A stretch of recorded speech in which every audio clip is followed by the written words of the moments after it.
नमस्कार दोस्तों, आपका स्वागत है आपके अपने यूट्यूब चैनल खन्ना क्लासेस पर।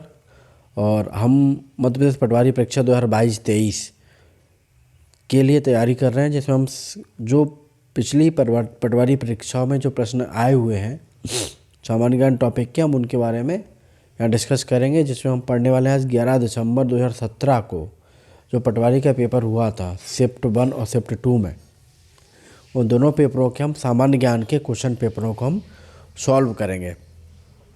तो चलिए हम आगे क्लास कंटिन्यू करते हैं। कंटिन्यू करने से पहले आप सबसे रिक्वेस्ट है कि चैनल खन्ना क्लासेस को सब्सक्राइब करें, शेयर करें लोगों के साथ। चलिए अपन शुरू करते हैं आज। हाँ दोस्तों, एक चीज़ और बताना चाहता हूँ कि हमारी इस वीडियो सीरीज़ का एक चौथा नंबर का वीडियो है और धीरे धीरे हम आगे पेपर सॉल्व करते जाएंगे। और ये वीडियो 4, 5, 6 ऐसे चलता जाएगा, या तारीख के हिसाब से आप देख सकते हैं। ठीक है, चलिए चलते हैं। देखो दोस्तों, ये हमारा 11 दिसंबर 2017 का शिफ्ट 1 का पेपर है, जिसमें हम सामान्य ज्ञान के प्रश्नों को सॉल्व कर रहे हैं।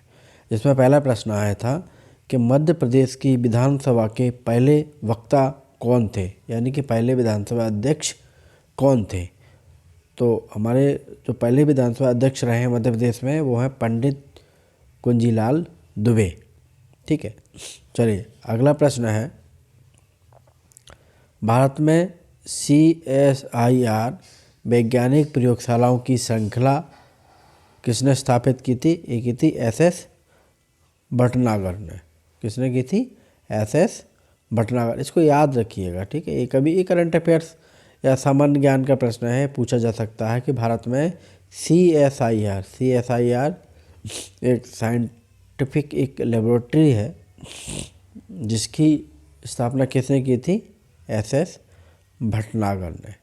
देखिए अगला प्रश्न है, गोलकुंडा राजवंश सल्तनत की स्थापना किसने की थी। ये की थी कुली कुतुब शाह। किसने की थी? कुली कुतुब शाह। इसको भी याद रखिएगा, ठीक है।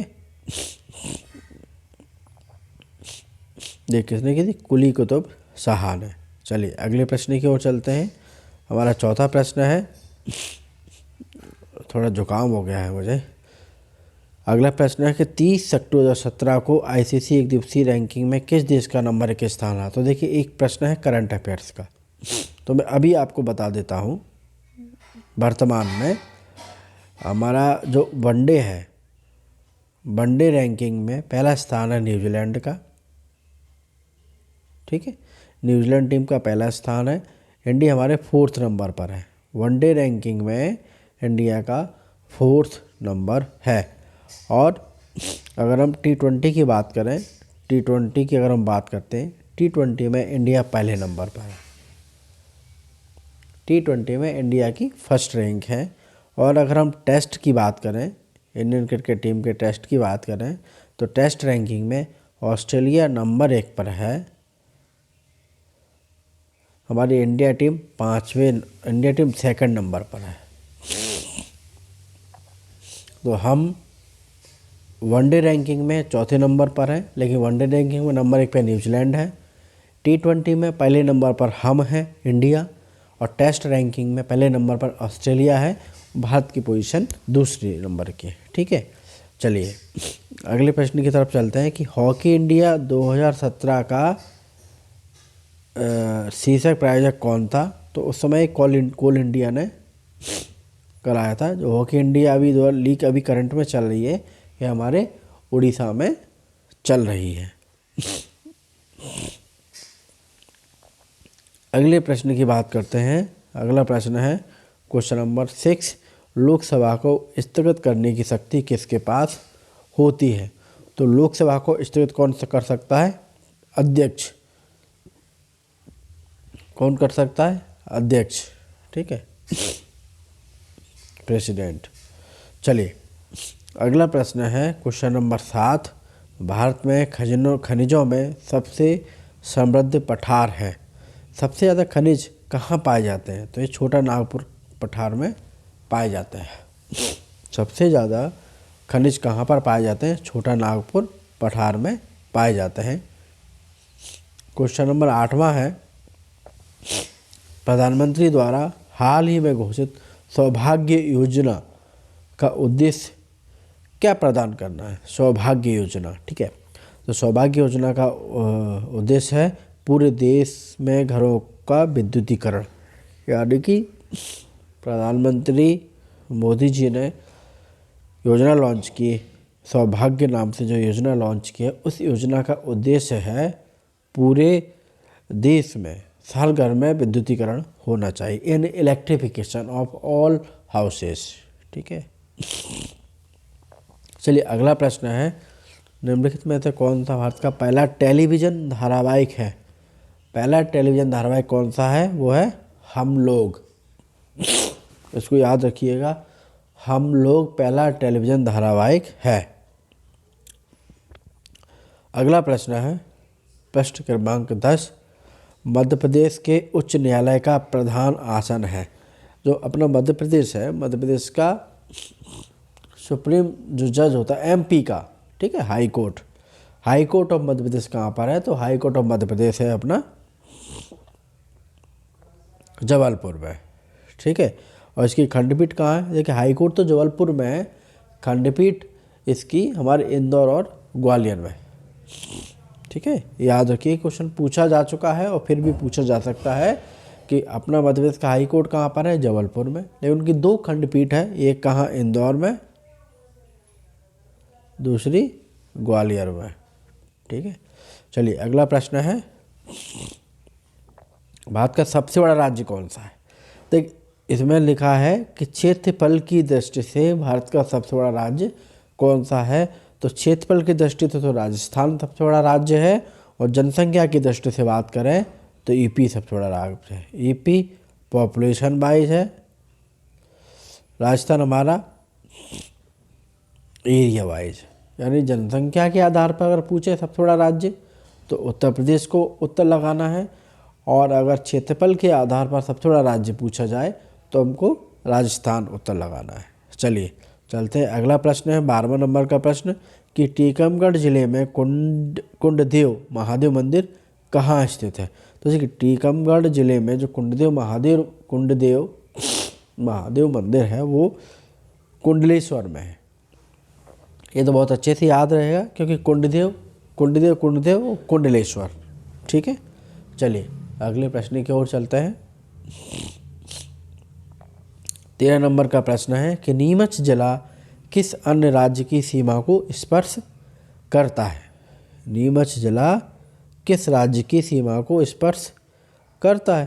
तो नीमच जिला करता है राजस्थान राज्य की सीमा को स्पर्श करता है। महाराष्ट्र को नहीं करता, यूपी को नहीं करता, छत्तीसगढ़ को नहीं करता। नीमच जिला राजस्थान राज्य की सीमा को शेयर करता है, ठीक है। अगला प्रश्न है, निम्नलिखित में से कौन इंदौर में एक लोकप्रिय पर्यटन स्थल है? इंदौर में कौन सा एक लोकप्रिय पॉपुलर टूरिस्ट स्पॉट है इंदौर में? देखिए लाल बाग महल,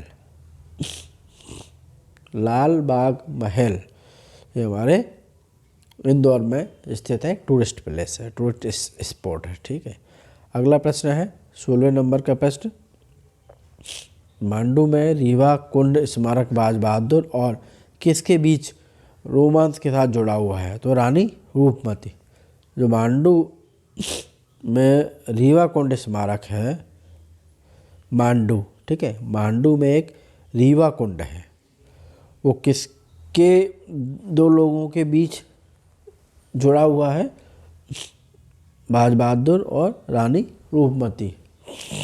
चलिए अगला प्रश्न है, बालाघाट जिले में नलसेसा बांध का निर्माण किस नदी पर किया गया है? बालाघाट जिले में नलसेसा बांध का निर्माण किस नदी पर किया गया है? इस चंदन नदी पर किया गया है, चंदन। आपको मैं बता दूं, इसी में मध्य प्रदेश की जो नदियां हैं उनके बारे में हम पढ़ेंगे। आपको कुछ क्वेश्चंस, कुछ एरिया ऐसे हैं वहाँ से क्वेश्चन पूछा ही जाता है, नदियों के बारे में, जलप्रपात के बारे में, ये क्वेश्चन यहाँ से पूछे ही जाते हैं, तो हम उसके बारे में थोड़ा सा अलग से पढ़ेंगे। प्रश्न नंबर 17, मध्य प्रदेश के निम्नलिखित जिलों में किसमें गन गैरेज फैक्ट्री स्थित है? तो गन गैरेज फैक्ट्री हमारे जबलपुर में है। गन कैरेज फैक्ट्री हो, व्हीकल फैक्ट्री हो, ठीक है, ये सब जबलपुर में स्थित है। चलिए अगला प्रश्न है प्रश्न नंबर 18, हिंडोला महल और जहाज महल दोनों कहाँ स्थित है? हिंडोला महल और जहाज महल दोनों मांडू में स्थित है। कहाँ पर? मांडू में। अगला 19वें नंबर का प्रश्न है कि भारत के मुख्य भूमि में कितने तटीय जिले हैं? तो मुख्य भूमि में कितने तटीय जिले हैं? 66। इसको याद रखिएगा, है ना। मुख्य भूमि में कितने तटीय जिले हैं? तो 66 है, 66। अगला प्रश्न है